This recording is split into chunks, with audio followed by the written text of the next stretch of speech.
Good day, everyone. My name is Patricia Samonte, your discussant for today.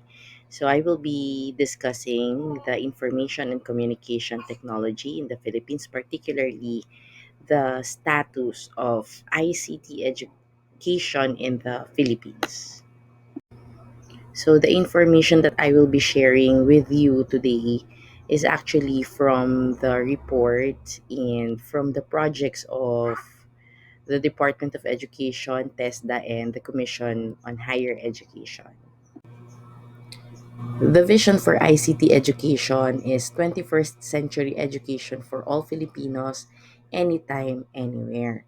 And this means an ICT enabled education system that transforms students into dynamic lifelong learners and value centered, productive, and responsible citizens.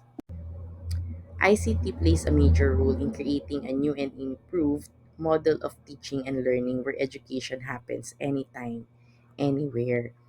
So bago pa naman yung pandemic, eto na rin naman talaga yung gusto nating patunguhan when it comes sa education eh. Maging available na siya anytime and anywhere. So to achieve that vision, we continue to use ICT first to revitalize schools, to make them into dynamic, collaborative, and innovative learning institutions wherein students can become more motivated, inquisitive, and creative learners. Another is to link up students with the vast network world of knowledge and information to enable them to acquire a broad knowledge base and a global outlook and provide them with the resources for the development of a creative mind. Another is to develop skills and capabilities. We want them to critically and intelligently absorb, analyze, manage, and present information. Another is to create new knowledge and product. And last, to develop habits of self learning because we want them to nurture the attitude and the capability for lifelong learning. Now, the question actually is how? How are we going to achieve our vision?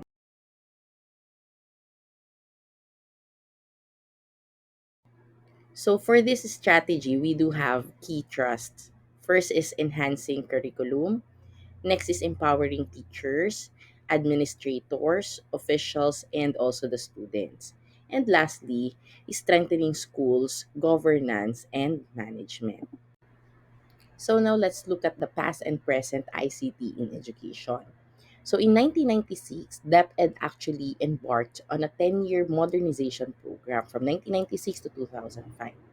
And the main components of this program were the computerization project and the School of the Future project. The modernization program introduced the use of information technology in the improvement of the teaching and learning process together with the educational management and operations.